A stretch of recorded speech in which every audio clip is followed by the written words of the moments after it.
Start. देखो, AC voltage apply to a resistor. Resistor पे क्या लगा रहे हैं तुम? AC voltage. अपने को मालूम है ओम्स लॉ क्या है, V equal to I R. तो अब यहाँ पे E इजिकल टू क्या आएगा? आई आर आएगा। क्या आएगा? E is equal to I R. I बाहर निकाले तो E by R. I is equal to E क्या रहता है? E naught sine omega T upon कितना? Are.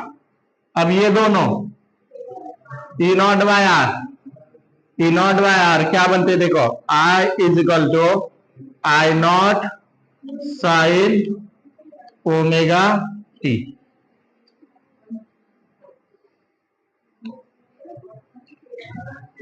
Since E naught by R is equal to I not.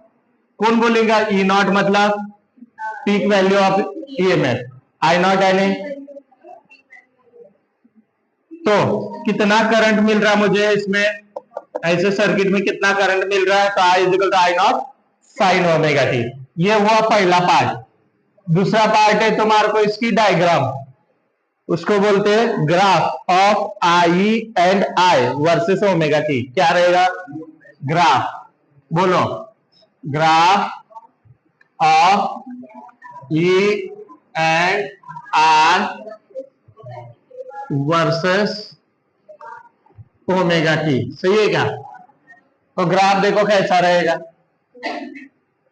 Graph में एक condition है, आई का ग्राफ ऐसा, तो थोड़ा सा ईएमएफ ज्यादा रहेगा कि कम रहेगा? ज्यादा रहेगा, शायद थोड़ा सा ईएमएफ ज्यादा रहेगा। चेक करो, ई नॉट ऊपर रहेगा, ये जो रहेगा ये कौन दिखाने का? ई नॉट। ये जो दिखाने का क्या दिखाने का? आई नॉट।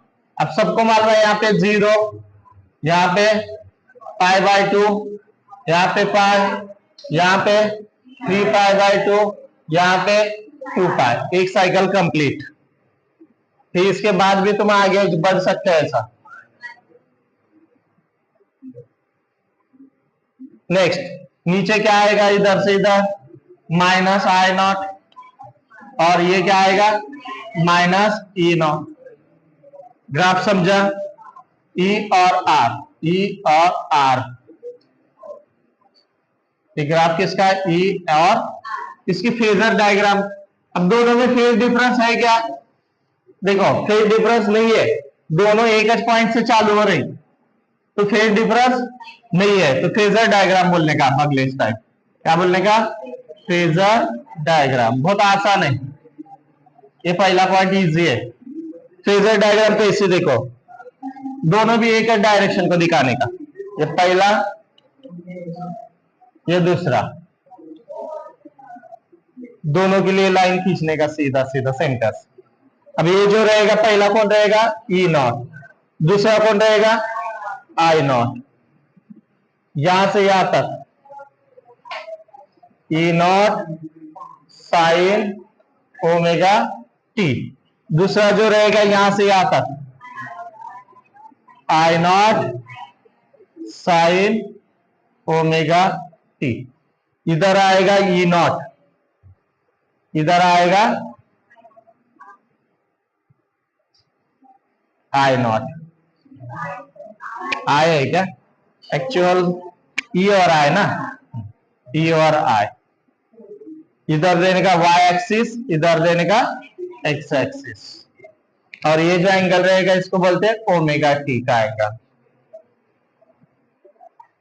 खत्म, बाकी का कुछ जरूरत नहीं है। इधर ई नॉट दे, आई नॉट दे, फिनिश। ये वेक्टर। चलो, फेजर डायग्राम समझे? इतना लिखने को तुमने 1.5 मार्क है। इतना लिखने को कितने मार्क है? 1.5 mark. Phasor diagram, graph of E and I versus omega T, और ये पूरा लिखने के लिए कितना मार्क है? 1.5 मार्क। इसके साथ और एक पॉइंट पूछता है, उसको 1.5 मार्क। अब ये तो हुआ रेजिस्टर के बारे में। अगला आएगा इंडक्टर, फिर आएगा कैपेसिटर। सेम च रहेगा। मुझे बोलो, सवाल है तुमना, इसमें फेज डिफरेंस कितना है? ये एंड आई में 0। कितना है? अब थोड़ी देर से समझना इंडक्टर में क्या होने वाला मालूम है? या तो ईएमएफ आगे रहेगा या तो करंट पीछे रहेगा। या तो ईएमएफ आगे या तो करंट पीछे, कैपेसिटर और इंडक्टर के बाद वो सीखेंगे थोड़ी देर में।